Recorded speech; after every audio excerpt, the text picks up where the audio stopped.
I want to start with just a word about the moment that we are in and how this panel came into being. You know, I think all of us know that this is a time when the streets in America are convulsing with people demanding that we do better as a country around issues of racial justice and racial equity. And I want to give a huge shout out to Jamie Marasotis, who was originally on this panel, for calling the fact that it was a panel of all white people. And together with JFF, all of us, the original panel, felt that that was not acceptable. And so Walmart and Irvine and Lumina turned to senior leaders of color in their organizations to ask them to step onto the panel. And by doing that, you know, I want to just say we did the same thing that way too often happens, which is that we've asked people of color to step forward and do the work the rest of us should be doing. So in preparing for this panel with these panelists, we talked about that. We talked about that together.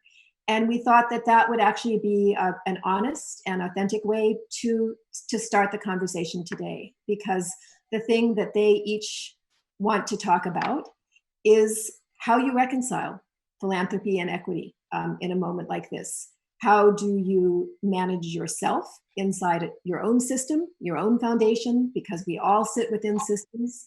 And then how is your institution working in the broader society to try to advance equity? And how do you balance the tensions between philanthropy's privilege and the fight for equity? So that's the conversation we want to have. I'm going to let each person just start with a couple of words, and then we hope that we'll have a real dialogue with each other. But Danette, can we start with you? Yes, good morning. And Hilary, thank you for opening the panel in the way that you did. I think that one of the ways that philanthropy can begin to effectuate the kind of change that we all hope to see is by being more transparent and authentic in the way that we approach the issues that we hope to solve and reconcile, and also in the ways that we engage with our partners. So I appreciate your transparency in modeling that for us today. Now, I think that one of the ways that philanthropy can make a big difference, especially in the moment that we find ourselves as communities of color have been disproportionately and adversely impacted by the pandemic. And also, as we find ourselves dealing and grappling with and coming face to face with the racial ills that have plagued our country since its existence, I think that philanthropy can play a big role, and perhaps even a more significant role than it has played in the past, by naming this, saying we have an opportunity to call the question at this point in time and to put our resources behind these important issues in ways that we've done in the past, but we can double down right now. You know, when you have the opportunity to work in philanthropy, as we all do, we get to sit in seats of great privilege. We also have significant power in terms of deciding how the resources of our organizations get used as we try to be responsible and good fiduciaries. And we also have the opportunity to direct those resources to communities and to organizations that have far too long perhaps been marginalized, that haven't gotten a fair piece of the pie, so to speak. So at Lumina Foundation, while we have been committed to racial equity for quite some time, as I know all of you on this panel with me have, we've started to think not only about supporting equity and advancing equity, which for us means making sure that every organization gets what they deserve, even if that is not doled out in equal measure. But we have to go a step further, and we have to couple equity with justice. And justice means getting at the root and the core of the problem by doing our part to dismantle the systems that have allowed the inequities to persist. And so that's where our efforts are right now, Hilary, coupling equity with justice, trying to do that courageously, and also attempting to do that in community with the partners that we seek to serve. And the final word that I will say on that is we've asked for our partners to hold us accountable, because in philanthropy, we don't have shareholders, we don't have alumni as universities do who will go out in the streets marching if we aren't holding true to the commitments that we make. And so we're thinking about ways to authentically, again, and with great sincerity, invite our partners as colleagues to the table to hold us accountable to the commitments that we make. Well, Danette, that is so powerful. And I hope we have time to come back and talk more about what you're doing, because we all need to learn from that. So thank you. And I want to move now to you, Charles, and really just ask you the same question and get your reflections on this issue of equity and philanthropy. And, you know, building on what Danette said, we know from a research study Bridgeband just issued that people of color-led organizations are systematically under-resourced compared to others they get. And I know Irvine has been thinking a lot about that. So over to you, Charles. Well, good morning where I'm from, but I'm in California. And I want to thank JFF for their leadership and a great conference over the last few days, and Hilary's opening remarks. I wanted to start with a question that we engaged at the panel about what it means to be an individual actor in philanthropy and the nonprofit sector. Probably like many of us, I moved into the nonprofit sector and into philanthropy because there was a real deep values alignment. My personal values had a real alignment with the places where I worked. And that is really a deep privilege. A lot of us don't get to work at places that very articulately are working towards justice, that have a set of aligned values. One of the things I've also learned throughout philanthropy is that the organization and you are not the same, right? And so all the foundations I've worked at, including Irvine, do excellent work and have a really, really great set of values. But they aren't always Charles's values. They don't always overlay 100% to my values. And so I did have to understand that there is a difference between the organization and me. And how do I live out my values? How do I really work towards the mission inside the organization, when at times there may be some level of contradiction or conflict with my own? And I think that is a tension that is felt, especially in significant moments of strife, right? And so philanthropy, as progressive and as left-leaning as a number of our institutions are, aren't always going as far as what we see in the streets. And so we have to figure out what is the role I think our institutions can play in fighting for justice, but not confuse that with what we think always individually, what is our individual actions. So I think those things are can be a constant tension, but I actually think they're a good tension, because I think they promote the right conversations inside the organization around what is our mission, what are our values, how to align, and how do we evolve over time. And I think those are the conversations that we are having at Irvine. As someone who focuses on economic justice and economic mobility, and what does it mean to be articulate about institutional racism through that framework. And so I think the organization is different than the individual, but ultimately the organization is made of individuals who are trying to figure out how we both live into our values into this space. The last thing I'd say, because I wanna get to just what we think about at Irvine a lot is the economy that we work in. And I think we are often forget that the economy is made by us. Like, the rules that actually define the economy are made by people, and they should serve people. And so when they are not serving us, and I would argue it is not just since COVID that the economy has not served a significant part of the population, it is pre-COVID that the economy has not served a significant part of the population, then we need to find ways to change the rules of the economy so they serve more people. Manufacturing jobs were not always good jobs.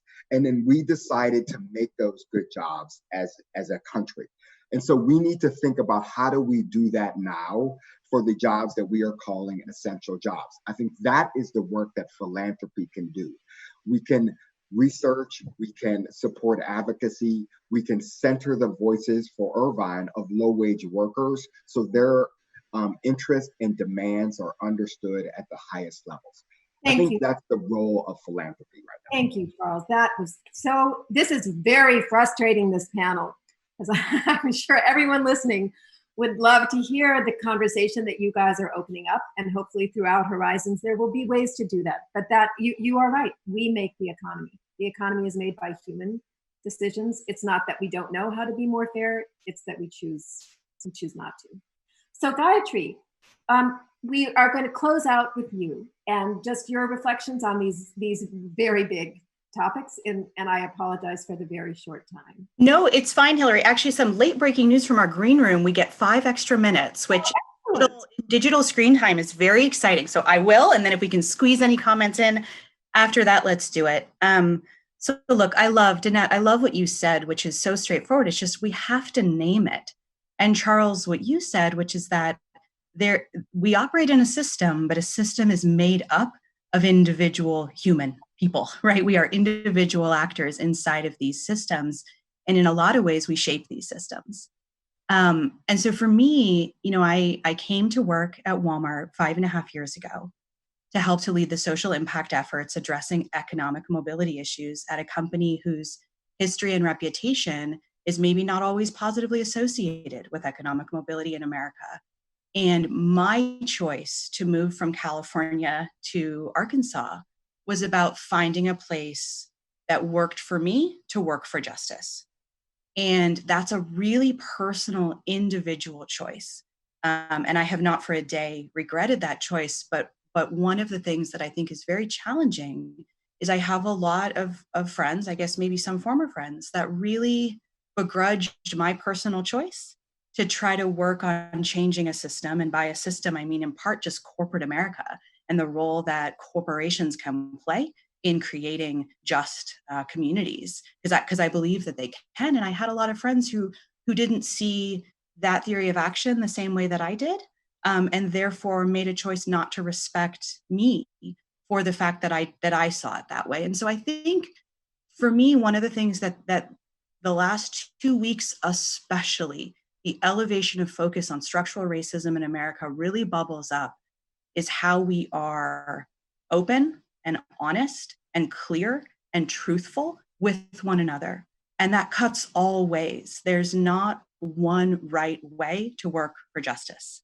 And so I really think that this idea that each of us have a role to play, that's where we have to start. That I need to be asking myself every day, when did I choose to speak up and when did I choose to be silent? And I think especially for philanthropists of color, who, as Danette rightly said, sit in a position of power and privilege, but come in many cases, certainly in mine, come out of a place that is very uncomfortable with power and privilege, right? You constantly just sit in and wrestle in that tension. And just to make it very real for folks, this actually wasn't at Walmart, I was at a different foundation before I came here.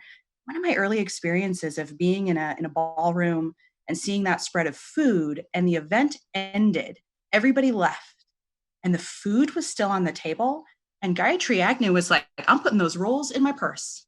Because that's it's just how I was raised. You don't leave food on the table. And so I think to me, I always think about that moment for me, and what that means and how I grant make. You don't leave food on the table. So who's getting the resources and who has a surplus of resources, and how do we work to collectively reconcile what that process looks like? And so I think my challenge for those watching today, especially those of you that are in roles of decision-making in philanthropy, is who are you emailing back? Who are you calling? Whose calls are you taking? And are you picking up the phone because your senior leader told you that person was important? Or are you picking up the phone because you know that it is your job to get more proximate to the communities that you serve? And that's our everyday. So every single one of us can do more, but we can't change anything unless we do it together. And Hilary, your dog is adorable. So sorry about that. That's Oscar, everybody. Hopefully he'll behave for 3 more minutes. So thank you, Gayatri. That was really honest and powerful, and it is the thing we all sit with all the time, and we are a very, very judgmental sector. So I want to let Charles and Danette have the last word, because even with our extra minutes, we're at time. So Charles, to you, and then to you, Danette, you can close us out. Yeah, last word. I mean, so a real privilege to be on the panel and be in community with this group. I think, when I started Philanthropy, I remember thinking, how hard is it to give, like, how hard can it be to give money away? Like, what is that? Is that a real job? And like, I got inside Philanthropy and I realized that it actually isn't really hard to do it. I think we make it hard. And so we are now in a moment where philanthropy needs to step up, where like all the rules and regs and caveats that we put around everything, we need to push those away. For those of us who entered philanthropy from the nonprofit sector, from the corporate sector, because they thought this was a reason to do good, a place to do good, and you got up the chain and you're like, okay, now I can do it, now I have some power. Now is the time to use your power. Now is the time to do the right thing. Use your privilege right now. Yes, and I couldn't agree more. The only thing I will add is my thanks to both Charles and Gayatri for having the opportunity to be a part of this conversation with you, Hilary, for your great words of insight. And I think that we need to find a way to continue this conversation. This has just kind of scratched the surface. There are so many layers underneath that we have to fully examine in order to become the types of individuals, funders, and organizations that I think we all want to be. So I hope we'll find ways to keep this going. I want to just thank the three of you for really a deep and real conversation, and amen. That is exactly the work we are called to do. And let's continue, and let's get at it. Thank you so much.